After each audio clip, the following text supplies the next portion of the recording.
देखो बच्चों 16.2 ऑलरेडी कर चुके हैं हम। 16.3 करते हैं एलिमेंट बुक से 11th स्टैंडर्ड की प्रोबेबिलिटी चैप्टर। तो फर्स्ट क्वेश्चन है let sample space be S W1 W2 and so on W6। ये आपका सैंपल स्पेस है, देखिए W1 से लेकर W6 तक ये आपका सैंपल स्पेस है। Which of the following assignments of probability to each outcomes are valid assignments? आपने ये बताना है कि इनमें से कौन से असाइनमेंट वैलिड हैं और कौन से इनवैलिड हैं। तो वैलिड होना क्या है, उसकी दो कंडीशन है। देखो फर्स्ट कंडीशन ये है कि probability of W1 plus probability of W2 plus and Son plus probability of W6 ये क्या होगा, 1 के इक्वल होगा। यानी कि सभी जो एलिमेंट्री इवेंट है उनकी प्रोबेबिलिटी का सम क्या होगा, यहाँ पर 1। दूसरा ये है कि हर किसी की जो प्रोबेबिलिटी है वो ऐसी होगी कि कोई भी है, जैसे यहाँ पर आई लिख देता हूँ मैं, 1 से लेकर 6 तक, 0 से लेकर 1 तक ही होगी। देखो बड़ी इंटरेस्टिंग बात है, प्रोबेबिलिटी चैप्टर कितना बड़ा है, 8th क्लास से स्टार्ट हो जाता है, 8th 9th 10th 11th 12th इतनी स्टैंडर्ड में है ये चैप्टर। और इसका आंसर या तो हर किसी आंसर का या तो क्वेश्चन का आंसर या तो 0 आएगा या 1 आएगा या उसके बीच में लाई करेगा, ठीक है ना। कई बार तो बच्चे इतनी बड़ी गड़बड़ कर देते हैं कि आंसर 1 से ही बढ़ा दे देते हैं, इस तरह का आंसर दे दिया, ठीक है ना। यहीं पर इंप्रेशन ख़राब पड़ जाता है आपका भाई। तो आंसर हमेशा 0-1 के बीच में है, ये ध्यान रखना आपने। अब देखो ये असाइनमेंट ठीक है या नहीं है ये चेक करना हमने। तो पहली कंडीशन ये है कि जैसे आई की जगह आप कुछ भी लगा सकते हो, 1 2 3 4 5 6, तो सभी की प्रोबेबिलिटी 1 से लेस है देखो, और 0 1 या 1 से लेस है, और 0 या 0 से ग्रेटर है, यानी कि 0-1 तक है इनकी प्रोबेबिलिटी। दूसरी कंडीशन है कि सभी की प्रोबेबिलिटी का सम क्या होना चाहिए, यहाँ पर 1। तो 1 2 3 4 5 6, 6/6 क्या हो गया, 1। तो ये असाइनमेंट क्या है, वैलिड, ठीक है ना। ये असाइनमेंट भी वैलिड है। देखो दोनों कंडीशन को फुलफिल करता है, हर किसी की प्रोबेबिलिटी 1 और 0 तक ही है। देखो ना 0 से लेस है यानी कि नेगेटिव है, और ना 1 से ग्रेटर है, और सभी का सम भी क्या हो गया, यहाँ पर 1 हो गया। तो ये असाइनमेंट भी क्या है, वैलिड। अब इसकी बात करते हैं, ये असाइनमेंट वैलिड नहीं है, रीज़न इसके पीछे ये है। देखो नेगेटिव प्रोबेबिलिटी आ गई तो ये कंडीशन टूट ही गई। एक कंडीशन अगर ब्रेक हो गई तो दूसरी कंडीशन को चेक करने की ज़रूरत है नहीं आपको, तो ये असाइनमेंट रॉन्ग हो गया। ये असाइनमेंट चेक करते हैं तो ये प्रोबेबिलिटी रॉन्ग दे रखी है, यहाँ पर 1.5 दे रखी है, जो कि 1 से ग्रेटर हो गई प्रोबेबिलिटी, ठीक है ना। तो ये असाइनमेंट क्या हो गया, रॉन्ग इसके कारण। तो ये असाइनमेंट रॉन्ग हो गया भाई। ये जो है एक कंडीशन तो फुलफ़िल करता है कि इस कंडीशन को तो फुलफ़िल करता है। देखो ये हर कोई प्रोबेबिलिटी जो एलिमेंट्री इवेंट की 0-1 तक ही है। देखो ना 0 से छोटी है यानी कि नेगेटिव है, और ना 1 से ग्रेटर है।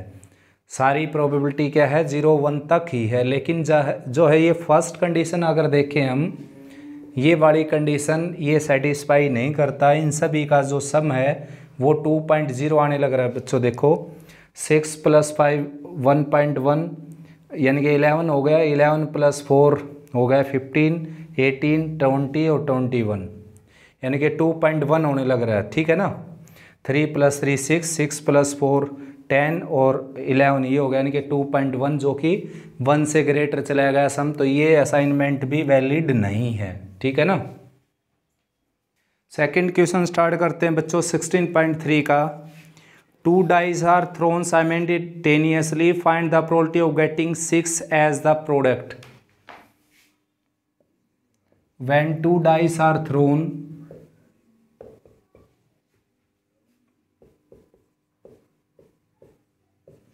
sample space will be, first die के ऊपर 1 चलेगा, सेकंड के ऊपर 1 से लेकर 6 तक कुछ भी चल सकता है, तो 6 एलिमेंट हो जाएंगे ऐसे ही। फिर ऐसे ही लास्ट में ऐसा होगा कि पहली डाई के ऊपर 6 आ जाएगा धीरे धीरे, और दूसरी डाई के ऊपर 1 से लेकर कुछ भी एलिमेंट 6 तक आ सकते हैं। तो ये total number of sample space हो गए भाई बच्चों 36। ये पहले से जानते हो आप इसके बारे में। अब इवेंट का नाम लिया इसने, find the probability of getting 6 as product, यानी कि 6 प्रोडक्ट आ जाए उन जो ऑब्टेन्ड नंबर होंगे, जैसे ये ऑब्टेन्ड नंबर, इनका प्रोडक्ट क्या है 1, इनका प्रोडक्ट क्या है 2, इनका प्रोडक्ट क्या है 6, इनका प्रोडक्ट क्या है 36। इस तरह के जो 36 नंबर हैं इसमें एलिमेंट हैं, उस एलिमेंट में 2 नंबर हैं ये, उन दोनों का प्रोडक्ट क्या है 6 आए। तो देखो 6 प्रोडक्ट इनका होता है, तो यही एलिमेंट हो गए अपने। तो let A be the event that product is 6, तो ए के एलिमेंट हो जाएंगे 1,6, 6,1, 3,2, 2,3, ठीक है ना। ये हो गया प्रोडक्ट 6। तो नंबर ऑफ ए क्या आ गया आपके पास 4, और प्रोबेबिलिटी ऑफ ए आप जानते हैं इन number of A divided by number of S, यानी कि 4/36 कैंसिल करेंगे 1/9। थर्ड क्वेश्चन है भाई, in a throw of 2 coins find the probability of getting both head और बोथ टेल्स। अब मैं डायरेक्ट लिख देता हूं बच्चों, आपने लिखना ऊपर एक लाइन, when 2 coins are tossed simultaneously sample space will be, ये आपका सैंपल स्पेस हो जाएगा, ठीक है ना। Let A be the event that 2 heads और 2 tail, 2 हेड आ जाएं या फिर 2 टेल आ जाएं, और लिखा हो तो दोनों को आपने शामिल करना होता है यहाँ पर, 2 हेड और 2 टेल्स। तो प्रोबेबिलिटी ऑफ ए तो सीधा सीधा क्या आ गया, देखो 2/4 आ गया, यानी कि 1/2, ठीक है ना। देखो फोर्थ का फर्स्ट ये, find the probability of total 9 when single throw of 2 dice, यानी कि एक डाई के 2 डाई के सिंगल थ्रो, ठीक है ना।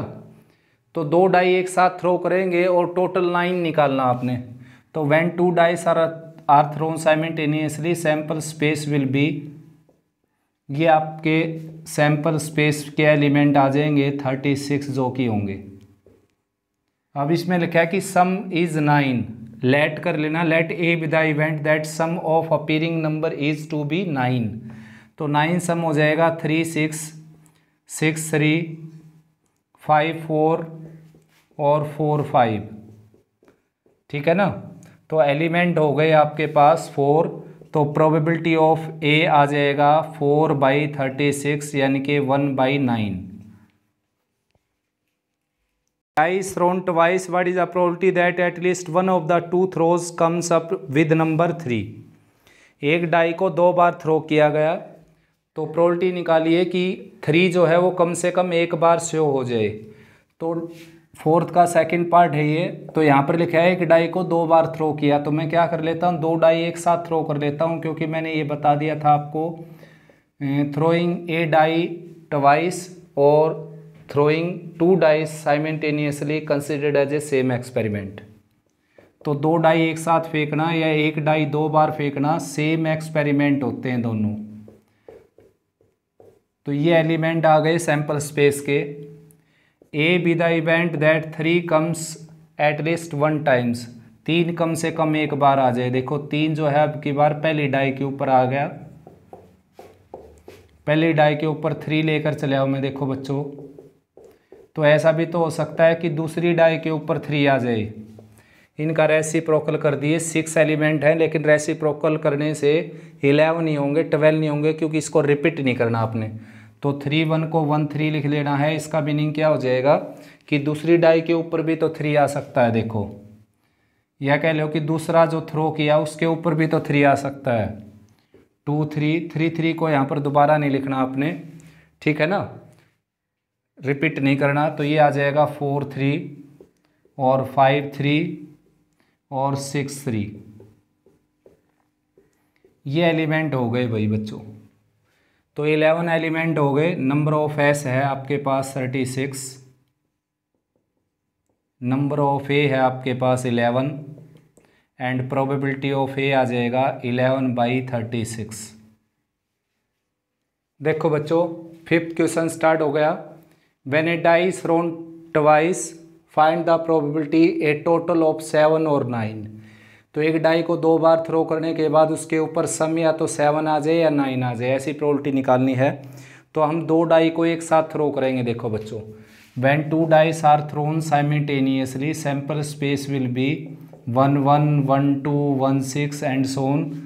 फिर 2 1 2 2 2 6, 3 1 3 2 3 6, 4 1 4 2 4 5 4 6, 5 1 5 2 5 3 5 4 5 6 एंड लास्ट एट लास्ट 6 1 6 2 6 3 6 4 6 5 6 6।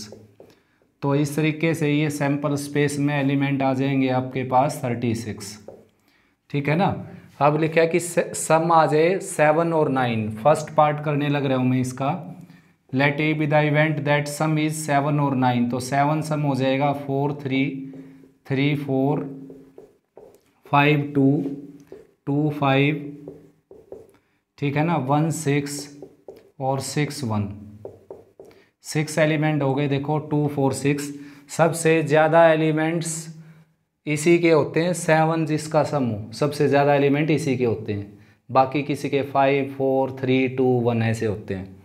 अब और लिखा है, और लिखा है मीनिंग 9 और सम जिनका हो जाए वो भी इसी में ऐड करने हैं आपने। और का मीनिंग ये है 9 जिनका सम हो जाए।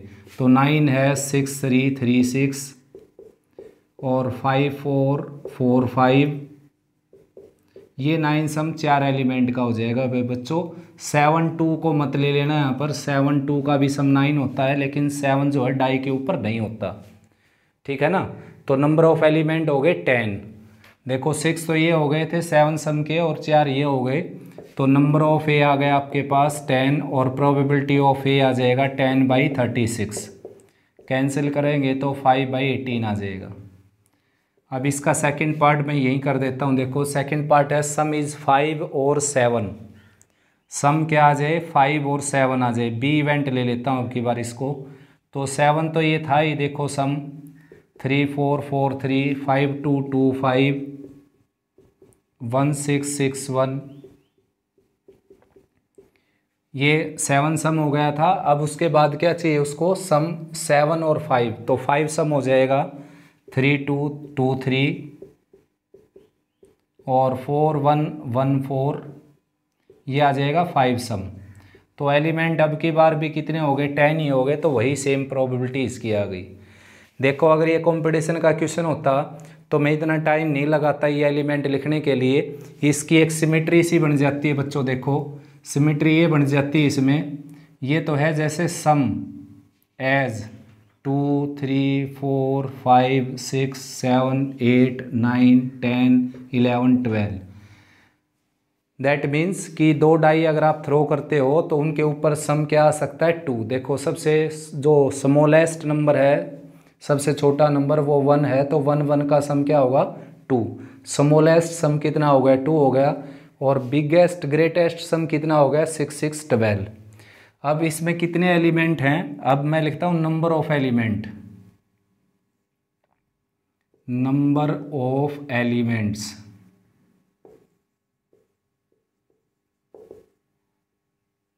तो 1 2 3 4 5 6, फिर डिक्रीज हो जाएगा 5 4 3 2 और 1।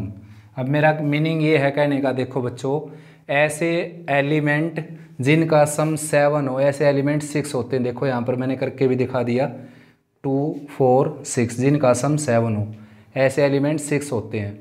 ऐसे एलिमेंट जिनका सम 5 हो, देखो करके दिखा रखा है मैंने 4 होते हैं 2 और 2 4 जिनका सम कितना है 5। ऐसे एलिमेंट जब 2 डाई थ्रो करते हैं हम जिनका सम कितना हो 5 हो, तो कितने एलिमेंट है 4। ऐसा ही है ऐसे एलिमेंट जिनका सम 2 हो, कितने एलिमेंट होते हैं 1, केवल 1 1। देखो इनका सम 2 होता है केवल, बाकी और किसी का होता ही नहीं। तो ये एक एलिमेंट है। ऐसे एलिमेंट जिनका सम 3 होता हो तो ऐसे 2 एलिमेंट है 1 2 और 2 1, 2 एलिमेंट हो गए।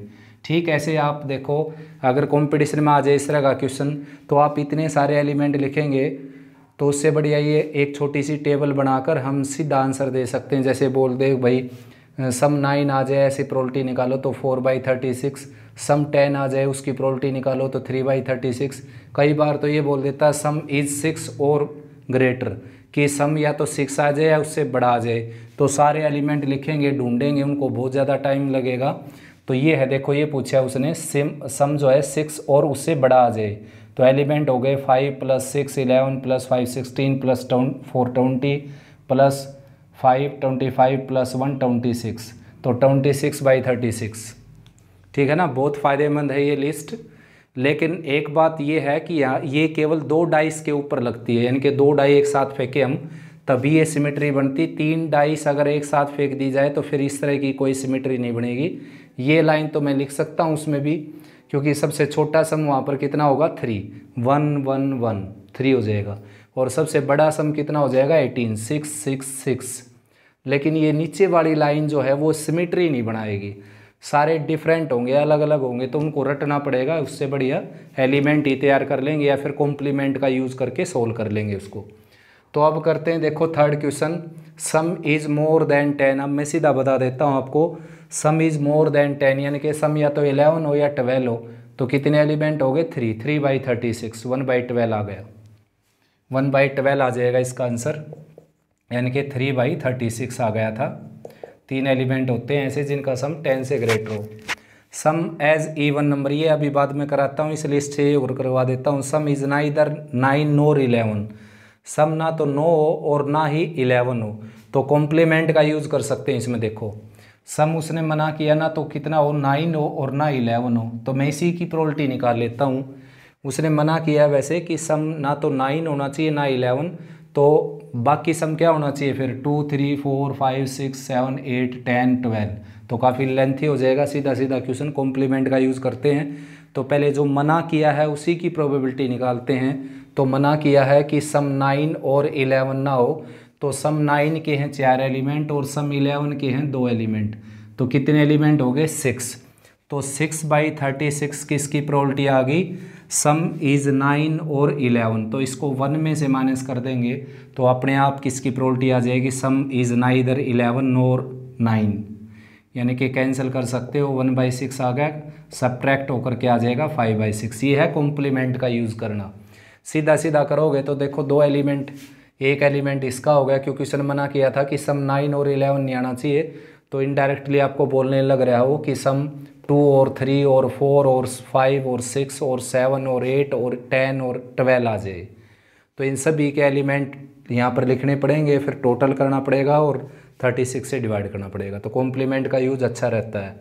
मल्टीप्लाइज 3 एज सम, यहाँ पर उसने कहा कि जो सम है, यानी कि जो 2 नंबर आएंगे, जैसे ये 2 नंबर आ गए तो इनका सम कितना आ गया 7। तो इस तरीके से ऐड करने के बाद जो नंबर आए वो 3 का मल्टीप्लाई यानी कि 3 की टेबल आए, यानी कि उनका जो सम है वो 3 से कैंसिल हो जाए। तो बच्चों 3 से कैंसिल होना है, यानी कि 3 की टेबल, तो 3 की टेबल तो बहुत आगे तक होती है, लेकिन आपने 12 तक रोक देनी है, क्योंकि 12 से बड़ा सम आएगा नहीं। तो इनडायरेक्टली उसने आपसे पूछा है कि सम या तो 3 आ जाए या 6 आ जाए या 9 आ जाए या 11 आ जाए। तो उसने अब आपसे पूछा है कि सम 3 आ जाए, 6 आ जाए, 9 आ जाए और 12 आ जाए, ये सम पूछा है उसने आपसे। तो ऐसे एलिमेंट जिनका सम 3 है वो हैं 2, ऐसे एलिमेंट जिनका सम 6 वो हैं 5, ऐसे एलिमेंट जिनका सम 9 है वो हैं 4, ऐसे एलिमेंट जिनका सम 12 है वो है 1, और डिवाइडेड बाई 36, 7 11 और 12, 12/36 यानी कि 1/3 आंसर आ जाएगा इस क्वेश्चन का। अब ये था सम एज इवन, सम क्या आ जाए, इवन आ जाए। इवन सम क्या होगा भाई बच्चों, जैसे 2 आ जाए, 4 आ जाए, 6 आ जाए, 8 आ जाए, 10 आ जाए, 12 आ जाए, ठीक है ना। वैसे इवन तो और भी होते हैं बहुत सारे, लेकिन सम जो है वो 12 से ऊपर जाएगा नहीं और 2 से नीचे नहीं आएगा। तो अब की बार उसने आपसे पूछा है कि सम जो है वो या तो 2 हो जाए या 4 हो जाए या 6 हो जाए या 8 हो जाए या फिर 10 हो जाए या 12 हो जाए, ये पूछा आपसे। तो जिनका सम 2 है ऐसा एलिमेंट 1 है, ठीक है ना, यहाँ लिख देता हूँ। जिनका सम 2 है ऐसा एलिमेंट कितना है 1, जिनका सम 4 है ऐसे एलिमेंट हैं 3, जिनका सम 6 ऐसे एलिमेंट हैं 5, जिनका सम 8 ऐसे एलिमेंट हैं 5, दोबारा से 5 आ गया देखिए, क्योंकि यहाँ पर ये सिमेट्री यहीं पर बनती है, ये इधर इंक्रीज होते गए फिर डिक्रीज होते गए। फिर सम 10 आ जाए ऐसे एलिमेंट कितने हैं 3, और फिर सम 12 आ जाए ऐसे एलिमेंट कितने हैं 1। 36 से डिवाइड कर देंगे होगा 10 और 14 17 और 18, 18/36 यानी कि 1/2, ये आंसर आ गया। बिल्कुल सिंपल है बच्चों इस तरह के क्वेश्चन, ठीक है ना। तो देखो सिक्स क्वेश्चन है, single throw of two dice throwing a doublet, probability निकालनी थ्रोइंग ए डबलेट। तो when two dice are thrown simultaneously sample space will be this and this. तो ये आपका सैंपल स्पेस हो जाएगा बच्चों। नंबर ऑफ एस आ जाएगा 36। ए इवेंट को लेट कर लेता हूँ मैं, डबलेट का इवेंट पहला क्वेश्चन निकालने लग रहा हूँ। डबलेट आप जानते हो ही, सेम नंबर देखो डबल, ठीक है ना, 1 1 2 2 3 3 4 4 5 5 6 6। तो एलिमेंट हो गए आपके 6, ठीक है ना। और प्रोबेबिलिटी कितनी आ जाएगी, 6/36। ये प्रोबेबिलिटी आ जाएगी यानी कि 1/6, ठीक है ना।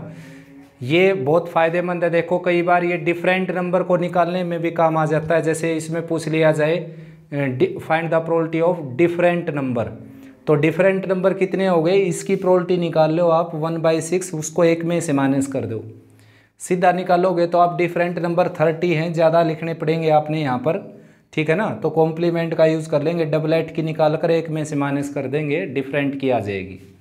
अब जैसे इसमें कहा है कि throwing a doublet of even number, यानी कि डबलेट भी हों और इवन भी हों वो, तो डबलेट भी और इवन भी, तो ये एलिमेंट हो गए केवल 3। तो आंसर आ जाएगा बच्चों 3/36, ठीक है ना, यानी कि 1/12। बिल्कुल सिंपल है भाई, इससे सिंपल क्वेश्चन मिलेंगे नहीं आपको। 7th क्वेश्चन देखो अब, 1 card is drawn from 52 playing card, then find the probability card drawn is red colour का हो। तो जो 52 कार्ड होते हैं प्लेइंग कार्ड, उसमें 26 तो होते हैं रेड और 26 होते हैं ब्लैक। 52 जो हैं उसमें 26 होते हैं रेड, 26 ब्लैक और 26 का कलर होता है रेड, ठीक है ना। केवल कलर मांगा है उसने, तो फर्स्ट की जो प्रोबेबिलिटी हो जाएगी वो सीधी हो जाएगी बच्चों 26/52, यानी कि 1/2।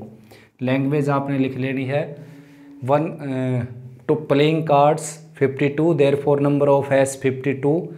When a card is drawn then A be the event that card drawn is of red colour, therefore number of A equal to 26, probability of A is number of A by number of S, यानी कि 1/2। Next है card drawn is a king होते हैं बच्चे 4, ठीक है ना, 4 king होते हैं। देखो ये 26 जो ब्लैक कार्ड होते हैं, इसमें 13 कार्ड जो स्पैड के होते हैं, स्पैड जिसको हुक्म बोलते हैं हरियाणवी लैंग्वेज में, और 13 कार्ड होते हैं क्लब के जिसको चिड़ी बोलते हैं हरियाणवी लैंग्वेज में। स्पैड में जो मार्का होता है वो इस तरीके का होता है। देखो स्पैड में मार्का कुछ इस तरीके का होता है,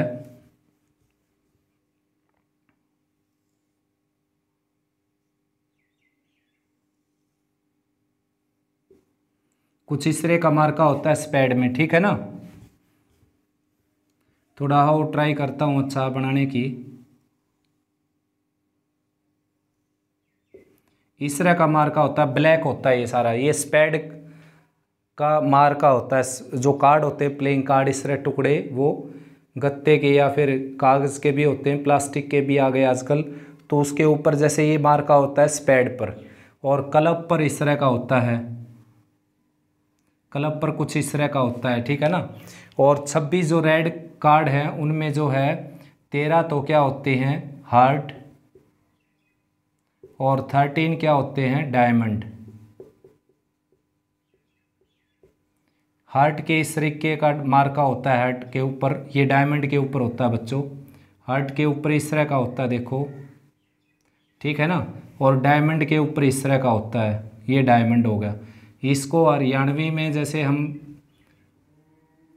बोलते हैं तो ईट बोलते हैं इसको, ठीक है ना।